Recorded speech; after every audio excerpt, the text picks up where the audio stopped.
105.7 The Hawk and Tom Cunningham. This is the world-famous Bruce Brunch radio program happening this coming week into the weekend at the world-famous Asbury Park, the Asbury Park Music and Film Festival.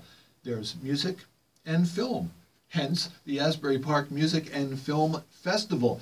Excited to welcome Tom Jones here to the 105.7 The Hawk studio this morning. Tom, thank you for being here. Thank you, Tom. And I'm very excited, very eager and anxious to see this movie that you've been working on for a while now, Just Before Dawn, Riot, Redemption, and Rock and Roll. Yes, sir. Which started as a movie about the Upstage Club, but then kind of morphed a little bit as the process went along. Explain how it became more than about the Upstage Club. Well, the Upstage is a great story unto itself. Fascinating, and it was only open 3 years. It became a watershed spot. I'm sure your listeners are all familiar with it. Why it interests me most is it was something in Asbury Park that worked when very little in Asbury Park worked. And everyone at the Upstage famously got along. And on July 4th in 1970, there was a riot in Asbury Park that really put a dent in the town and has kept it down for 47 years. And not recently, it's had a long-awaited and a fantastic resurgence. So we look at the Upstage and really the power of music. Music's always been there for Asbury Park, even in its darkest days, and it's what's driving the city back. And we think there's something there for not just Asbury Park, but for the rest of us.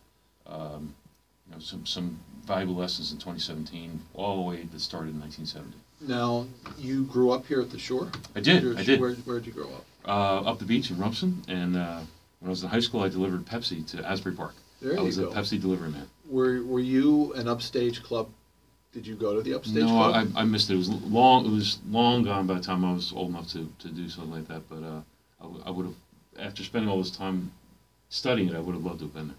Gotcha. Now, the movie, the way I understand it, started as just about the Upstage, but then as you went along, the riot and the aftermath became part of the story as well that you decided to incorporate into the movie. How did that unfold for you? Just kind of reporting the story. They're intertwined. Boom Carter's a great example. Ernest Carter, Bruce's early drummer, his father was a pillar of the West Side. Joseph Carter was a great photographer, and he chronicled the riots. He has film that he shot that he never let anyone see because he found it embarrassing. So Boom has a kind of a foot in both camps. He grew up on the West Side. His father was a big part of that community. He was also a musician. And it's hard to tell one story without telling the other. The riot ended the Upstage because the proprietor was a guy named Tom Potter. He was a beautician, Tom and Margaret Potter. And like many of the businesses along Cookman, they were forced out of business after the riot. And the Upstage came down with it. There was just no one coming downtown, so they moved on. So the two things are really inextricably linked.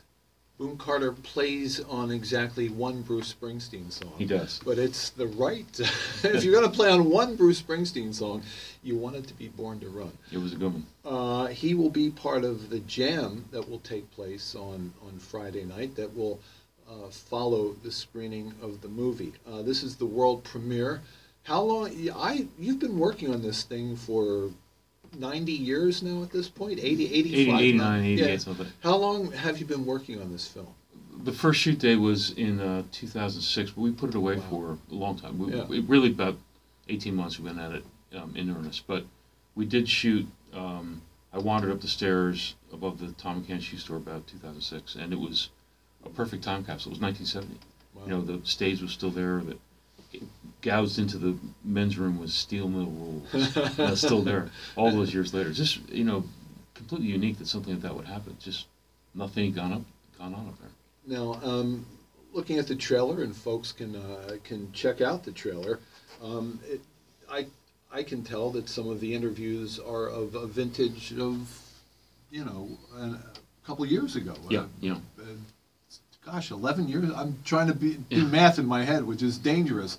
So some of these interviews go back 10, 11 years? Yeah, that's right. That first, we really shot only a couple days 11 years ago, but one of them was, I just wanted to project the pictures that we had on the wall, because that's what they used to do during the shows. And in the process of that, I got to know the owner a bit, and he let some of the original guys come back and play on the stage. Oh, wow. And that was a really terrific show. It was Billy Ryan and Sonny Ken and Kevin Cavanaugh, who's unfortunately passed away. Wow. Little Vinny Is Roslin. that part of the film? Yeah. Oh, wow. Vinny Lopez, Joe Patillo, Chris Plunkett, Jerry Carboy. Great lineup. And these guys hadn't seen each other in a long time. They'd never played in that configuration. Right. I thought it was either going to be great or not so hot, and it was fantastic. I mean, they literally played the paint off the ceiling, kind of flicks down in front of the camera, really something. That's a lead paint coming down there. Yes, we're happy to be back here in the Upstage Club. Tom Jones here on the Bruce Brunch this morning. The world premiere Friday night, just before dawn, Riot, Redemption, Rock and Roll. Now, you did extensive interviews for this movie. I know you just had the chance to sit down with the guy who will be here on Sunday night at 9, as he is every Sunday, little Stephen Van Zandt. Stephen hadn't been in that building since it closed. Since it closed. And 70, 71? It closed in January 1971. Right. I'm not so sure that he was there for the closing show, but he seemed pretty happy. He seemed pretty happy to be back. I think Steel Mill might have played that last show there, actually. So what was it like having Stevie in there? It was great. You know, I think it was like old Homewood. You remember where he used to stand on stage, and you know, the artwork's very distinctive. It was kind of a black light art against. It's a lot of it. When we first went up, all of it was still there, and now some of it's been taken down and some of it's flipped down, but it's still enough you can see the traces of it. It was fascinating. So, what was Steve's? Was he blown away? He's never at a loss for words, so I know that, but. Yeah, I think he was. I honestly think he was happy to be back. He was kind enough to bring his wife along and a friend and his puppy. He kind of cradled his puppy. Edie. Edie was in the house. Right. Yes, of course. Didn't have much to say, but a fine looking interview subject.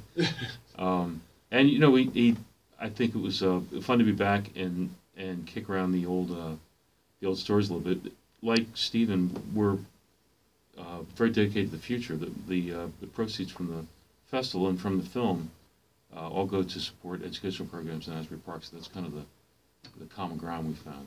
You know, he's dedicated to education, doing a great job at the basics. So you've had Vinny Lopez, of course, Yep. our buddy, the Mad Dog, David Sanchez, Yes, we do. Boone Carter, Gary Talent, an illustrious E Street Band, and Upstage roll call. Were you able to sit with Bruce Springsteen for this thing?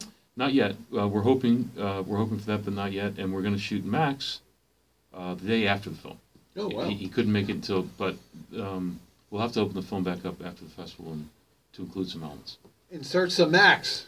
Yeah, insert some Max. That's right. But he was not an Upstage guy. No, and he doesn't want to. He's conscious of that, but he has done a lot of great work with a place called the Lake House. Yeah. Which is in Asbury Park, and that's a big part of the film. The Lake House is kind of a 2017 equivalent of Upstage.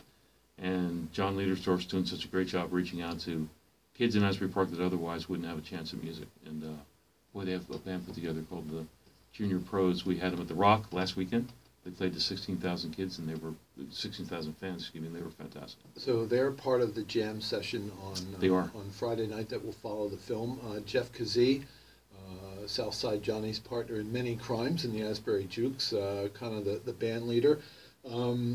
So you've got David Sanchez will be there performing, Ernest Boone Carter, Mad Dog Lopez, Southside Johnny, Sonny Ken, Ricky DeSarno, Joe Patillo, Richard Blackwell, Albie Talone, Chris Plunkett, Paul Whistler, Billy Ryan, Jerry Carboy, Tommy LaBella, cast of characters. Fantastic. I think Stephen's going to come by. Stephen, today. Yeah, Stephen, absolutely. So we're super excited. It's kind of a once-only concert. Yeah. You know, I don't think it'll ever happen again. And so I think everyone participating is excited as well.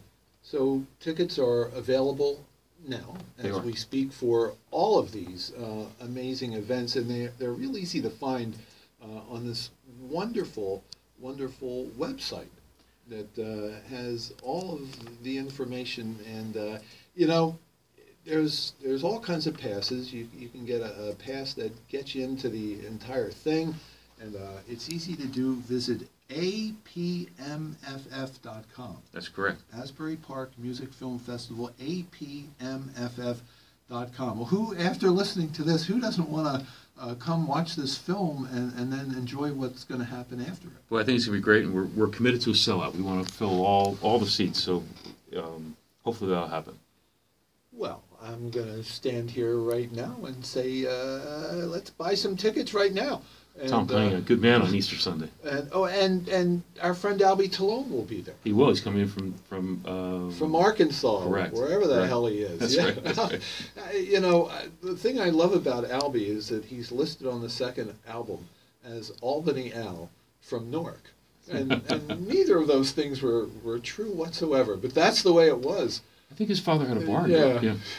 Talone's bar in Newark. Yeah. But that's the way that whole thing rolled, and what a good man.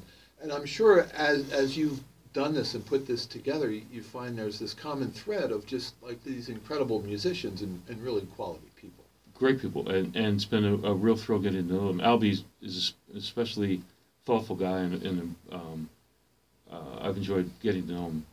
And lots of, Vinny's done a great, he's coming up from Florida. He's down in Florida sunning himself, but he'll be back. Oh, please. Mad Dog Lopez in Florida? Just for a break. Just for a break. I love it. So, thank you. Thanks for coming in. Who doesn't, after listening to this, who doesn't want to come see this and then experience this music that's going to happen? So, get ye to the website, apmff.com. I want to sell the Paramount Theater out for Friday night. Saturday night, Little Steven and the Disciples of Soul will be in the house, which is what a show, huh? I haven't seen them live probably since '87. I want to say so. Boy, Steven did a set in the Darlene Love show. Yeah. It was just 3 songs, but it was terrific. I saw that, and it was like I was jumping out of my skin. Me too. Like, Stevie. So a lot of great stuff going on. Tom Jones, thank you. Thanks, Tom. Appreciate coming in here this morning. Now, you chose the song Blood Brothers. I did. To why